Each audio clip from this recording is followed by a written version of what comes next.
C'est le troisième exercice où on doit trouver toutes les puissances présentes dans le circuit ainsi que le sens de circulation.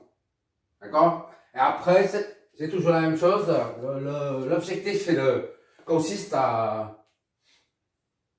l'objectif est de maîtriser la formule puissance complexe. Voilà. Parce qu'on aura besoin de ça partout, surtout lorsqu'on analyse un réseau triphasé, que ce soit équilibré ou non équilibré. Mais aussi, lorsqu'on on fait une analyse en composants symétriques, il faut concevoir les compensateurs de puissance réactive, les compensateurs de tout genre. C'est pour ça on doit maîtriser la manipulation de la puissance complexe. Après ça, on va aborder la notion de puissance maximale en courant alternatif pour clôturer les puissances, le chapitre des puissances. Bon, là, on a un circuit. C'est en fait ça, c'est un quadripôle. Ici, à là, c'est comme un transistor en fait. D'accord? On verra ça le moment venu, lorsqu'on on verra l'analyse des transistors de tout genre. Pour l'instant, on a déjà vu ça une fois en courant continu. Ça c'est un transistor, un quadripôle, 4 pôles. C'est juste un rappel, d'accord? Le courant, et ça c'est la tension. Voilà, ça c'est un quadripôle. Une entrée, deux sorties. 1, 2, ici. Voilà. Et ça, on peut considérer ça comme un circuit externe qu'on raccorde au transistor. Ça ressemble. D'accord? Ça ressemble. J'ai bien dit ça ressemble. Bon, maintenant, oublions le transistor et le quadripôle.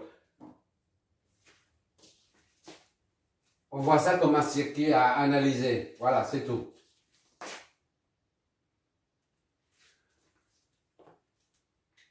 Pour pouvoir calculer la puissance via la formule de puissance complexe, S est égal à V et il faut trouver le phaseur en tension et phaseur en courant ainsi que le conjugué du phaseur. D'accord? Et pour ça, on doit convertir tout ça, tous les paramètres du circuit, on les amène au domaine fréquentiel. D'accord? Bon, on y va. Pour le VS, là, on a un VS qui est dans le domaine temporel, est égal à 8 cosinus de T plus 20. Donc, en domaine fréquentiel, ça donne 8 et 20 degrés. Voilà. Premier paramètre.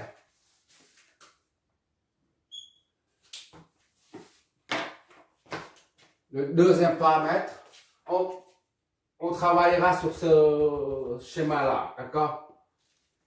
Pour l'instant, on cherche les paramètres fréquentiels. Et après, on remplace ça par ça. On efface ça, on met ça ici, d'accord? ZR1 est égal à R1. Donc, ZR1 est égal à 4. 4.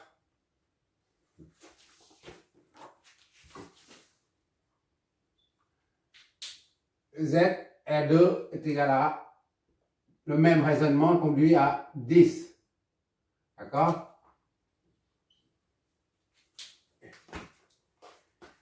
Ça, ZL est égal à J oméga L.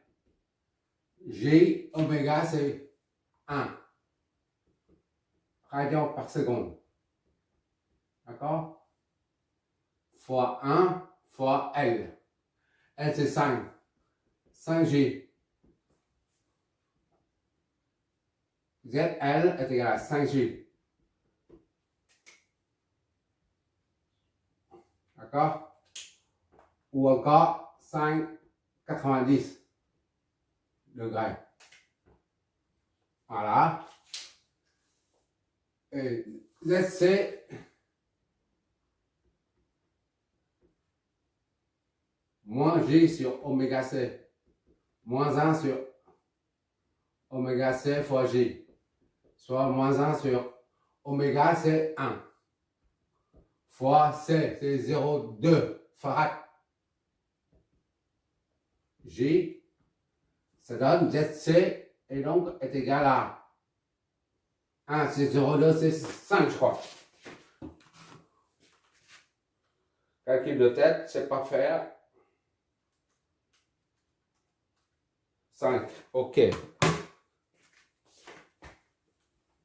Moins 5G ou 5 moins 90 degrés. Voilà. Je m'éloigne. Maintenant, on efface toutes ces valeurs-là et on remplace par le valeur en fréquentiel. R1, c'est ZR1, c'est 4. C'est 4. D'accord? ZR2. ZR2, c'est 10. OK?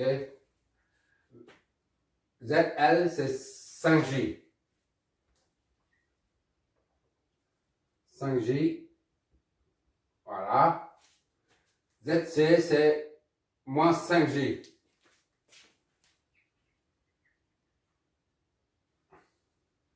Moins ZC, moins 5G. D'accord? Et VS,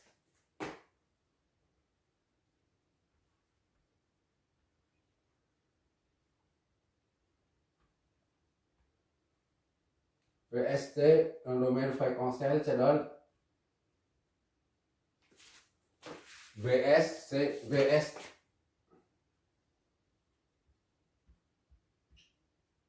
Oui, 20. Ça,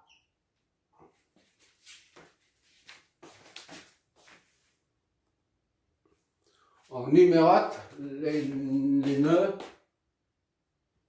1, 2, 3, 3, 3. On met ici 3. Enfin, 4. Voilà. Ça, c'est V. La tension dépendante ici, là, de 0, là.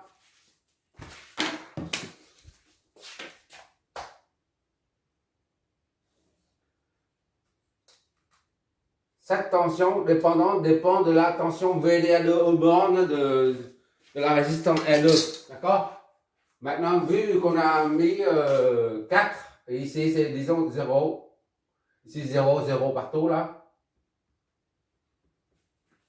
Ici c'est le même point 0. Et ben on remplace directement V4, 0 pour simplifier VL2 là au bord de la résistance L2. V4, 0. Comme ça, c'est faire. V4, 0. Quand on est en phaseur, en fréquence, en fréquentiel, on met ça. Donc on remplace ça par V4, 0.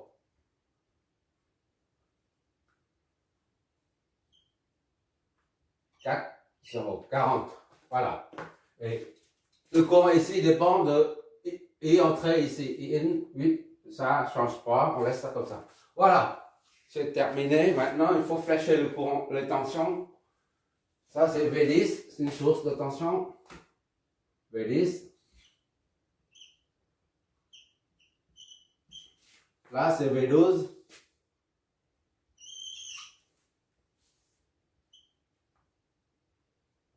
V12.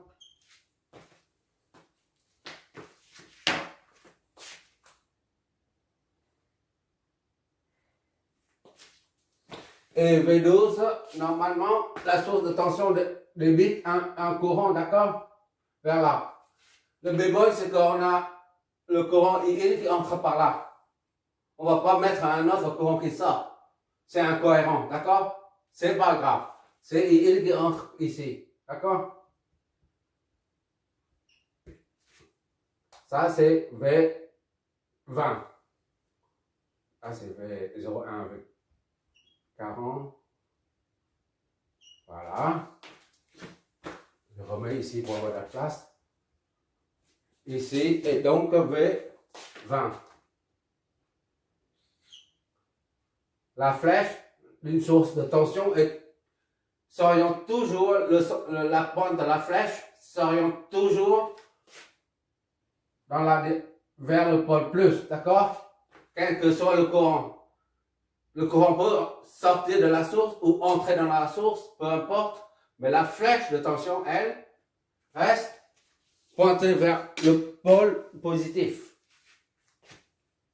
Voilà, IN est là. Je répète, ça, IN. Puisque la source de courant descend comme ça là, le courant 8, IN ne peut pas passer par là. Parce que ça, c'est la masse, le point le plus bas déjà. Il ne circule pas pour remonter. Si on dit que 8 IN vient ici, ça signifie que ce courant va monter. Or, ça, c'est la masse. D'accord? Il va par là. Ici, donc, ça monte. I1, I2. Ça monte ici, là, I1. Et là, c'est I2. De toute façon, ce n'est qu'une supposition, d'accord? On peut supposer dans n'importe quel sens. Ce n'est qu'une supposition, d'accord? Bon, c'est fini. Il reste V03, V43 et V0. Ça, c'est V03.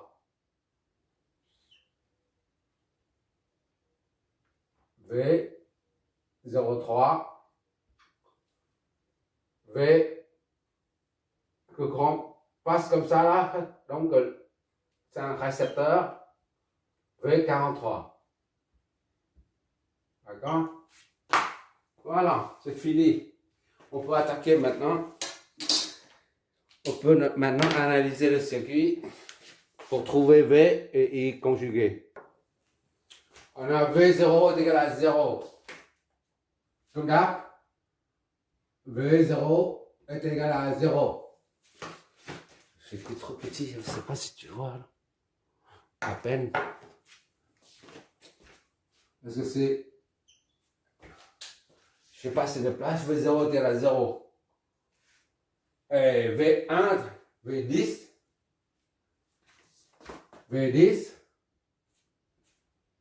est égal à V1 moins V0. D'accord? V10 là est égal à Vs. D'accord? Donc V1 moins 0 est égal à Vs. V1 est égal à Vs, soit V1 est égal à 8 et 20 degrés. Voilà.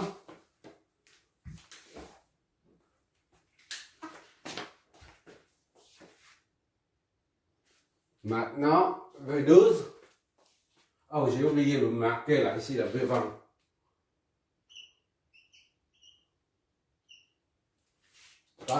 La tension ici, c'est la même que là. Ça, c'est. Donc, ici, c'est 0,4. Ça, V0,4 ici aussi. 0,4. 4. D'accord? Mais V40, c'est pour faire référence à ça. Tandis que ça, c'est un récepteur. Il faut mettre la flèche dans l'autre sens. C'est V04, c'est pas 40. D'accord? Ou moins 40. On a V1 maintenant. V12. V12 est égal à V1 moins V2 est égal à ZR1 fois IN. R1 fois IN. Soit IN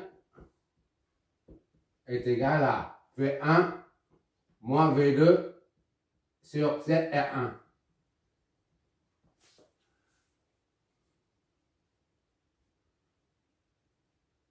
V2 est inconnu. D'accord?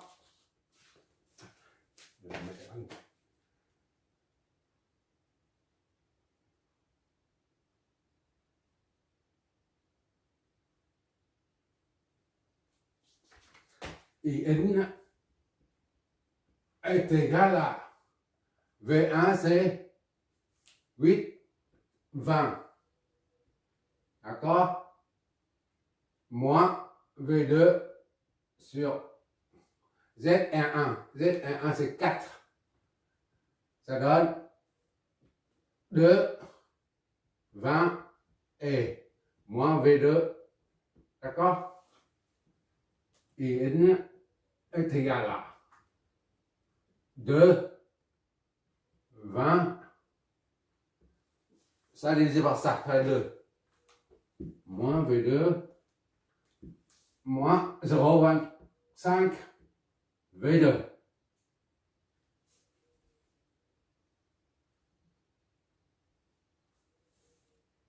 V2. D'accord?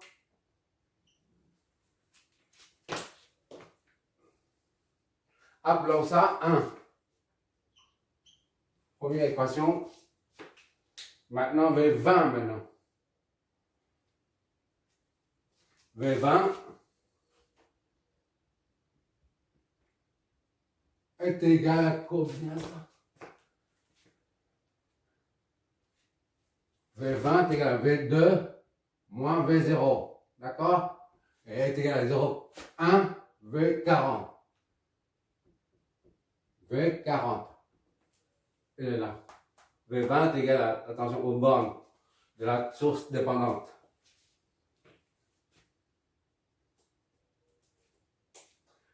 On peut décomposer ça comme 0,1 fois V4 moins V0. D'accord? Donc V2 moins V0, c'est 0.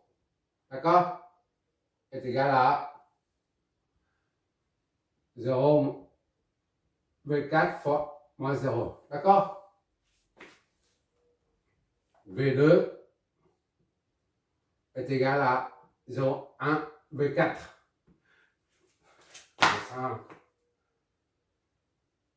Voilà. V2 est égal à 0,1 V4. Voilà, c'est bon.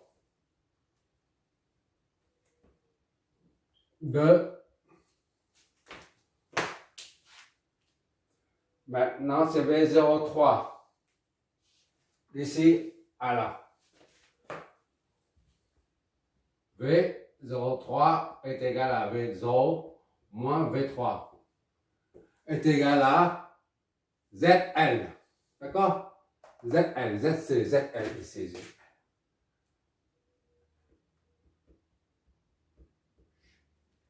Voilà. 5G.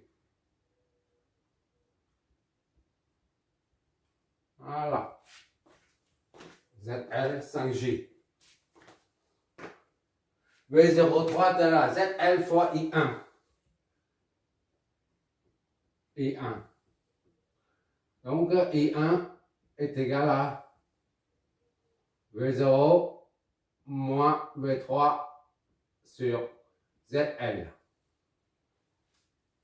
Est égal à 0 moins V3. V3, c'est inconnu. Sur ZL, 5G. Soit I1 est égal à moins.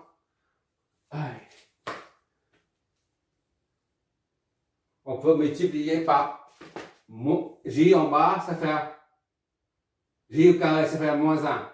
D'accord? Moins et moins, ça fait plus. D'accord? Plus V3 Et 1 sur 5, ça fait 0,2. Ça fait 0,2 J V3. Voilà. Trois. Faites pas de bêtises. Ok. Maintenant, ça c'est fini, ça c'est fini. Il reste ça et ça. V04 est égal à la tension aux bornes de la résistance est égale à ZR2 fois I2.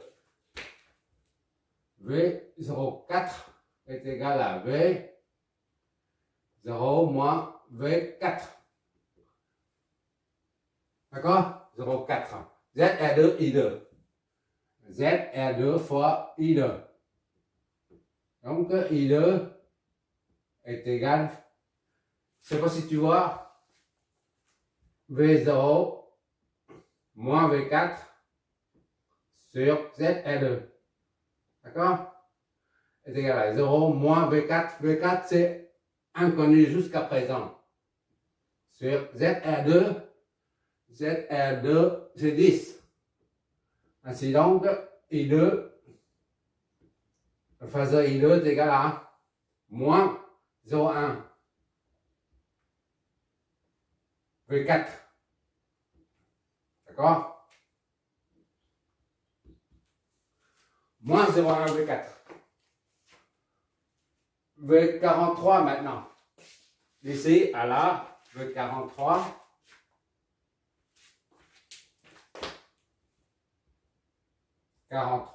Est égal à. Je ne sais pas si tu vois, j'écris tellement petit là. Attends. Avec tes deux doigts, tu zoomes un peu pour voir, d'accord? Je sais que tu regardes ça avec le mobile, le téléphone. Ah, je suis désolé. Pas assez de place. V43 est égal à V4 moins V3. 43 là, c'est ZC fois I2. C fois I2.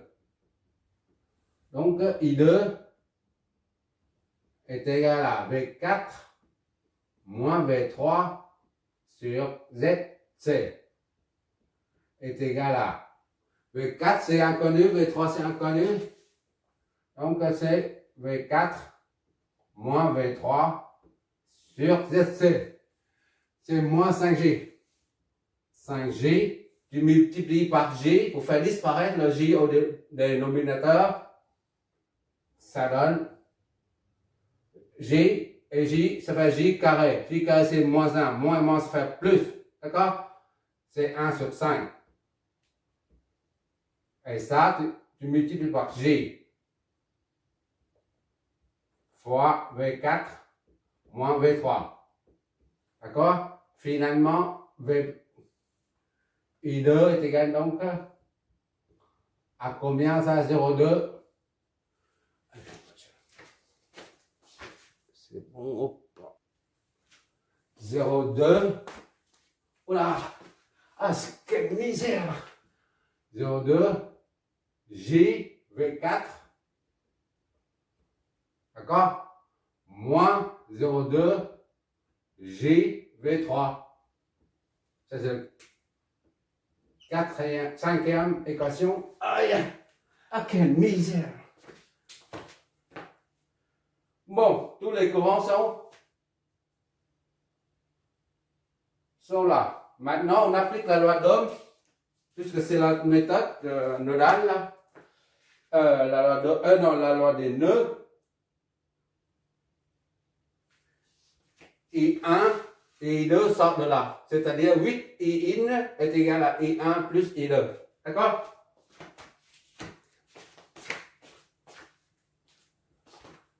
Aïe, ah, c'est la misère. Ah, quelle misère. 8 I1 est égal à I1 plus I2.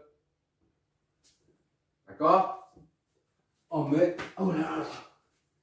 Et ça, je me donne.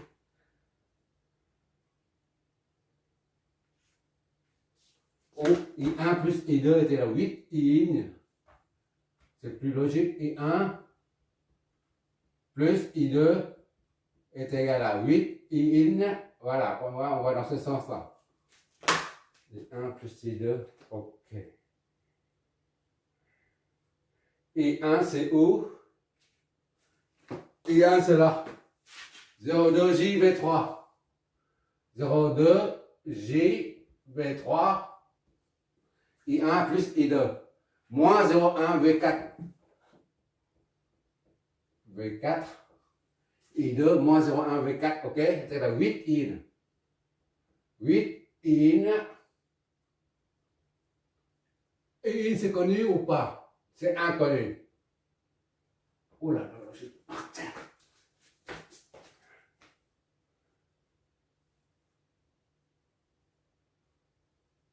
Il est où? Ici, il est là. Il est là. Je n'ai pas vu. 8 I-in. I-in, c'est ici. 2, 20. D'accord? Moins 25. 0,25. V2. D'accord? On va développer tout ça et réduire en V2. On va développer tout ça. Tu vois toujours, j'espère. Ok, code de ligne. 0,2 JV3. D'accord? Moins, c'est toujours pareil. V4 est égal à 8 fois 2, ça fait 16.